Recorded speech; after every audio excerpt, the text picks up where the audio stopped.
Hey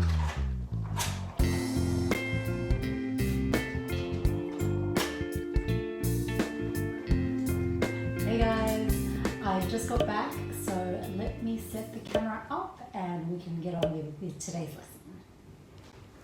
Hi, today we are doing some listening practice. Today's video is what I had actually planned for you last week. If you remember, last week my plans were completely changed. So I'm bringing you this video today. Alright, so for today's video, I have chosen something from Australia again. I don't think people hear enough Australians, so I'd like you to get some more practice listening to our accent. Welcome back to my channel. If you're new here, I'm Karen, and on my channel, I help people learn English. Now, one thing I keep forgetting to mention is that I have captions or subtitles available for all my videos if you need them. I hope you can understand me without them, but just in case you do need them, they're always available there for you. Today's conversation is between two women, and the reason I've chosen this conversation is because they actually use quite a few phrasal verbs in this very short conversation. Now, if you haven't watched my video on phrasal verbs, I'll put a link up here and also down in the description below. And in that video, I give you some tips on how you can learn phrasal verbs, hopefully without going crazy, because I know that phrasal verbs can be very difficult to learn. In this conversation, you will hear 4 sentences.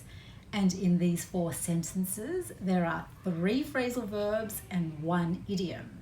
So there are a few things we can study in this short conversation. Now, this video is also about listening.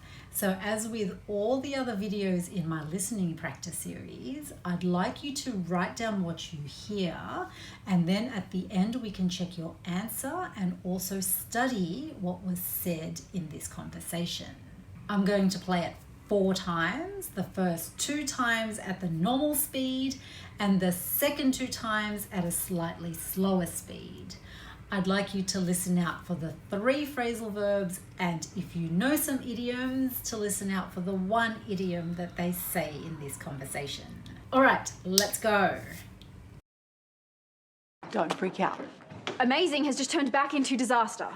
Just don't get ahead of yourself, okay? We're this close to the wedding, and I have no idea if the best man or the groom will even show up. Don't freak out. Amazing has just turned back into disaster. Just don't get ahead of yourself, okay? We're this close to the wedding, and I have no idea if the best man or the groom will even show up. Don't freak out. Amazing has just turned back into disaster. Just don't get ahead of yourself, okay? We're this close to the wedding, and I have no idea if the best man or the groom will even show up. Amazing has just turned back into disaster.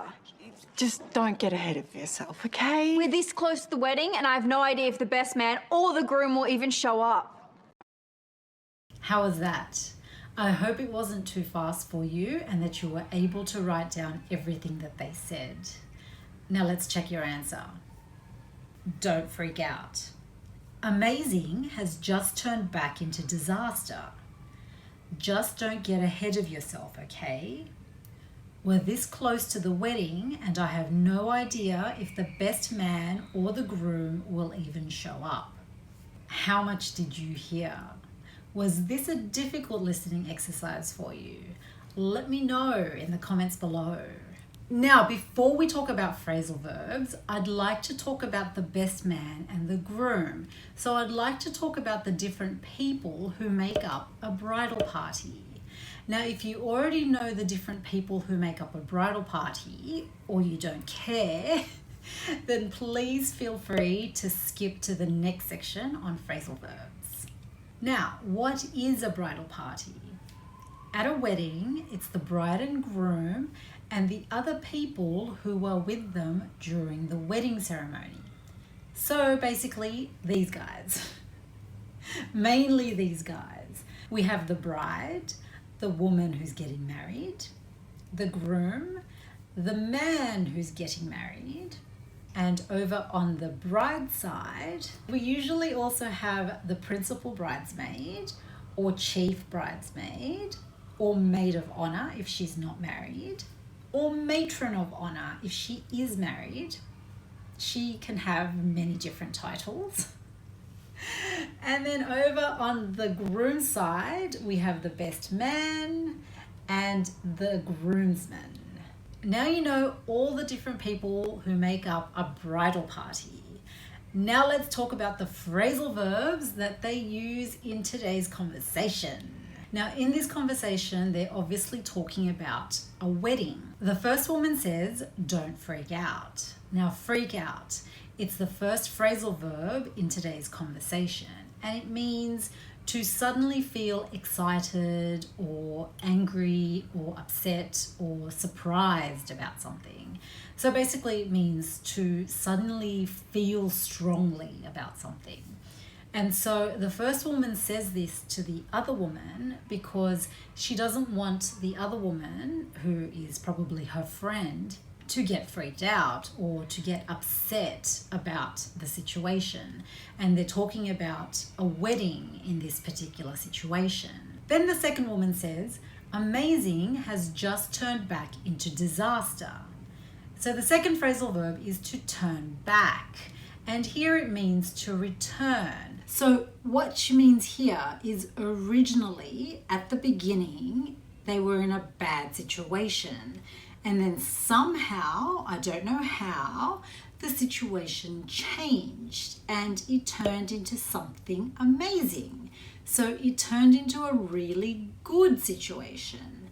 But now it's turning back, or it's turned back into a very bad situation. Then the first woman says, "Don't get ahead of yourself," okay?